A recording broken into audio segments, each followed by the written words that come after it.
नमस्कार शेतकरी मित्रांनो, मी ऋषिकेश शिरकर, कृषी विथ ऋषी या यूट्यूब चॅनलमध्ये आपलं स्वागत।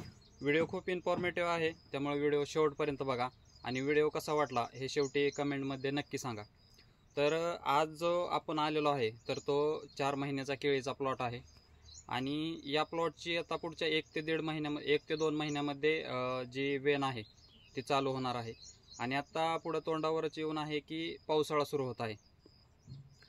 पावसाळा सुरू होत असताना आपल्याला केळीचं जे नियोजन करायचं आहे तर ते केळी वाचवण्यासाठी आपल्याला काय काय नियोजन करायचं आहे तर ते आज आपण या व्हिडिओमधनं बघणार आहे। तर केळीचं पावसाळ्यामध्ये सगळ्यात मोठं नियोजन करत असताना की याच्यामध्ये आपल्याला जे काय पाण्याचं नियोजन असेल, खतांचं नियोजन असेल किंवा दुसरं काही अजून नियोजन असतील तर ते आपण कशा पद्धतीने करू शकतो तर आज आपण या व्हिडिओमधनं पाहणार आहे। तर सगळ्यात महत्त्वाची गोष्ट की जे आपण पावसाळ्यामध्ये पाणी नियोजन करतो त्यामध्ये सगळ्यात महत्त्वाचं असतं की पाऊस पडल्याच्या नंतर जे काय रानामध्ये पाणी वगैरे साचत असेल तर ते रानातनं काढून देणं खूप महत्त्वाचं असतं। कारण जर रानामध्ये पाणी जर साचून राहिलं तर याचा डायरेक्टली इफेक्ट हा आपल्या झाडांवरती झालेला पाहायला मिळतो। तर तो कशा प्रकारे झालेला पाहायला मिळतो तर सगळ्यात महत्त्वाचे असते की वॉटर लॉगिंग कंडिशन, म्हणजे पाणी जर आपल्या शेतामध्ये बागेमध्ये जर साचून राहिलं तर तो कशा प्रकारे इफेक्ट करतो। तर हे पाणी जे साचून राहिलेलं आहे ते पूर्णपणे जो रूट झोन आहे त्या रूट झोनला तिथे रूट झोनच्या बाजूला तिथे पाणी साचलेलं आपल्याला पाहायला मिळतं आणि हे जे पाणी साचलेलं आहे हे डायरेक्टली आपल्या रूट झोनवर अटॅक करत असतं। रूट झोन तिथे पूर्णपणे डॅमेज झालेला आपल्याला पाहायला मिळतो आणि जर रूट झोन जर डॅमेज झाला तर आपल्या झाडाची तिथे ग्रोथ होत नाही, कारण पूर्णपणे अन्नद्रव्य हे अपटेक करण्याचं काम हा रूट झोन करत असतो। तिथूनच जर अन्नद्रव्य अपटेक झाले नाहीत तर झाडाची ग्रोथ ही होणार नाही।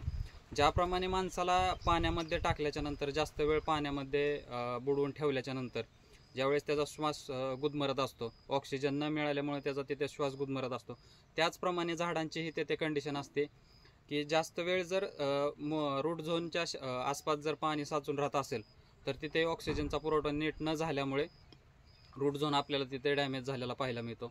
ही झाली पाऊस पडल्यानंतरची कंडिशन। पण ज्यावेळेस आपण आपल्या ड्रिप ॲप्लिकेशनने पाण्याचं नियोजन करत असतो तर ते कशा पद्धतीने केलं पाहिजे।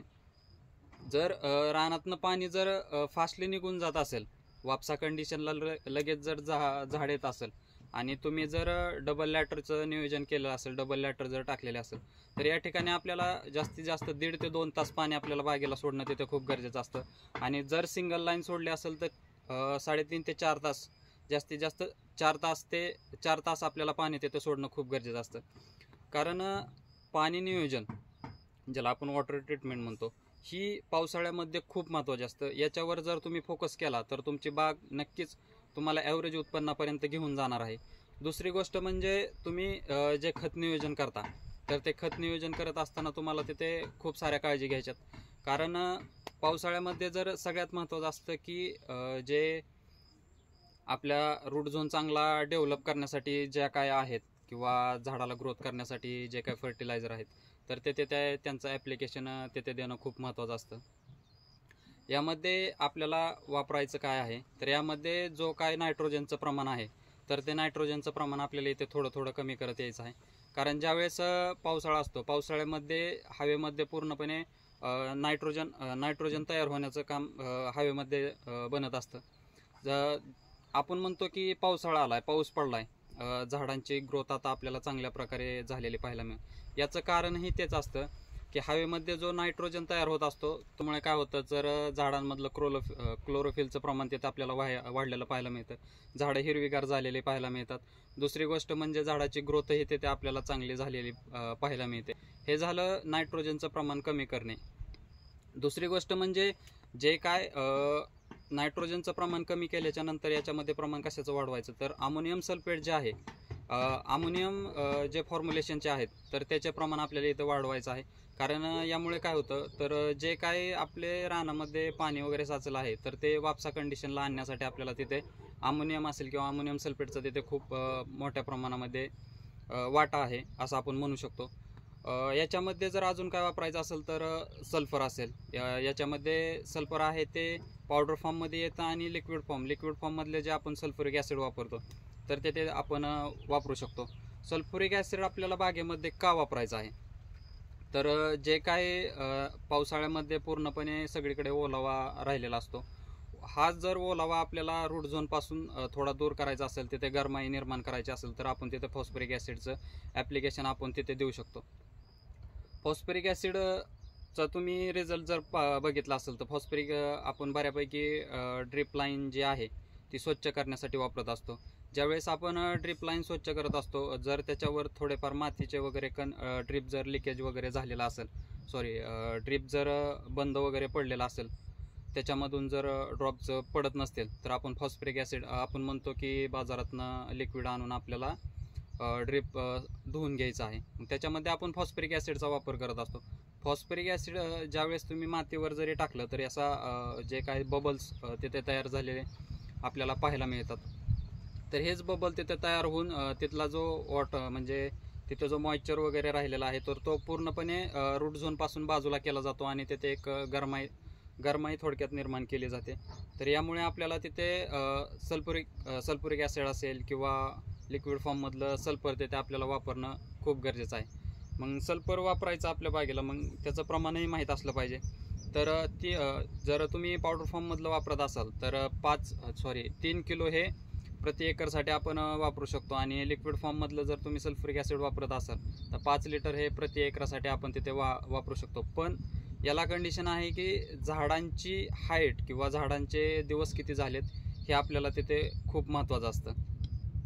हा जो प्लॉट आहे याला 4 ते 4.5 महिने कंप्लीट झालेले आहेत. याच्यानुसार मी तुम्हाला सध्या त्याचं प्रमाण सांगितलेलं आहे. मग हे झाल्याच्या नंतर आणि याच्या व्यतिरिक्त जर पाहिलं तर आपल्याला बागेमध्ये जे काही बॅक्टेरियाज आहेत तर ते बॅक्टेरिया आपल्याला तिथे सोडणं खूप महत्त्वाचं असतं. बाजारामध्ये आपल्याला खूप सारे बॅक्टेरिया मिळतात की जे NPK बॅक्टेरिया असतात, नायट्रोजन, फॉस्फरस, पोटॅश यांचे जे कॉम्बिनेशन करून बॅक्टेरिया बनवले असतात, ऑर्गॅनिक बॅक्टेरिया बनवले असतात, तर ते आपल्याला मार्केटमध्ये खूप साऱ्या प्रमाणात मिळत असतात. त्याच्यातला महत्त्वाचा जो असतो तो मायक्रोरायझा जर आपण बागेमध्ये सोडणं आपल्याला का तिथे महत्त्वाचं असतं, तर मायक्रोरायझा हा असा घटक आहे की तो जे आपटेक म्हणजे जे झाड आपटेक करत नाहीत तर त्याला फोर्सफुली ढकलण्याचं काम, झाडापर्यंत ढकलण्याचं काम हा मायक्रोरायझा तिथे करत असतो. सगळ्यात महत्त्वाची गोष्ट याच्यामध्ये जो फॉस्फरस आहे तर तो आपल्या भाषेमध्ये म्हणायला गेलं तर एक प्रकारचा संडे आहे की तो मी जर गेलो नाही तर तो पुढं कोणालाही जाऊन देणार नाही, अशा पद्धतीचा तो आहे की आपण म्हणजे त्यांची अशी एक थोडक्यात मैत्री तयार झाल्याने तयार होते. आपलं कसं असतं, आपण शाळेत आपले मित्र असतात, मी जर आज शाळेत गेलो नाही तर तो पण जाणार नाही, या भावनेचे सगळे असतात. मग यांच्यावर कोणीतरी प्रेशर टाकणारं कोण असतं, तर वडील प्रेशर टाकण्याचं काम करत असतात, कारण तिथून त्यांना शाळेत पाठवण्याचं काम हे वडील करत असतात. मग जे काय हे यांना थांबवून ठेवण्याचं काम जे फॉस्फरसनी केलेलं आहे तर यांना फोर्सफुली ढकलण्याचं काम हा मायक्रोरायझा तिथे करत असतो. त्यामुळे बागेमध्ये ऑर्गॅनिक खते असतील किंवा मायक्रोरायझा हे टाकणं तिथे आपल्याला सोडणे किंवा टाकणे हे आपल्याला तिथे खूप साऱ्या महत्त्वाचं असतं. याच्या व्यतिरिक्त ज्यावेळेस तुम्ही झाडांचे पाले किंवा पावसाळ्यामध्ये जर तुम्ही झाडांचे पाले पिल्ले जे कापत असतात तर ते पूर्णपणे डिकम्पोज करण्यासाठी आपल्याला तिथे जे काही सल्फर आहे किंवा सिंगल सुपर फॉस्फेट आहे तर ते तिथे त्याच्यावर टाकणं तिथं खूप गरजेचं असतं. कारण सगळ्यात महत्त्वाचं असतं की मग पावसाळ्यामध्ये काय होत असतं, तर पावसाचं म्हणजे पाऊसही पडत असतो आणि तिथे आपल्याला कुजण्यासाठी दुसरं काय मॉलिक्यूलही तिथे द्यावा लागत असतो. त्यामध्ये आपण सल्फर आणि सिंगल सुपर फॉस्फेट देत असतो. त्यामुळे जे काय बागेमध्ये जे आपण पानं वगैरे पिल्लं वगैरे कापलेले आहेत तर ते तिथे डिकम्पोज झालेले आपल्याला तिथे पाहायला मिळतं. आणि जे हे कापलेले जे पानं आहेत तर ते टाकत असताना एक वळ सोडून टाकणं तिथे आपल्याला खूप गरजेचं आहे. त्यामुळे बागेमध्ये स्वच्छता ही चांगल्या प्रकारे राहते. आणि सगळ्यात महत्त्वाचं असतं की पुढच्या 1 ते 1.5 महिन्यामध्ये बाग आपली म्हणजे वेन होणार आहे. मग वेन होण्याच्या अगोदरच आपल्याला यामधले जे काय मच्छर असतील किंवा कीटक असतील तर यांचा प्रादुर्भाव कमी करणं तिथे आपल्याला खूप महत्त्वाचं असतं. मग हा प्रादुर्भाव कमी करण्यासाठी आपल्याला तिथे कीटकनाशक वापरणं खूप महत्त्वाचं असतं. कारण जो आपण पालापाचोळा आपण बागेमध्ये काढून टाकलेला आहे तर त्यामध्ये कीटक राहण्याचे खूप सारे चान्सेस असतात. त्यामुळे जे काय आपली बाग वेन होणार आहे त्याच्या अगोदर याचे नियंत्रण करणं आपल्याला तिथे खूप महत्त्वाचं आहे.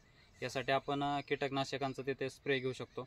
बाजारामध्ये खूप चांगल्या प्रकारचे खूप सारे कीटकनाशक अवेलेबल आहेत, त्याचाही आपण तिथे वापर करू शकतो. आणि या व्यतिरिक्त जर आपण आपल्या चॅनलवरती जर नवीन असाल तर आपल्या चॅनलला लाईक करा, शेअर करा आणि सबस्क्राईब करा. कारण असेच शेतीविषयक नवीन नवीन व्हिडिओ आपण या व्हिडिओच्या माध्यमातून आपल्या चॅनलवरती आपण टाकत असतो. ते तुमच्यापर्यंत पोहोचण्यासाठी बेल आयकॉनही नक्की प्रेस करा. धन्यवाद.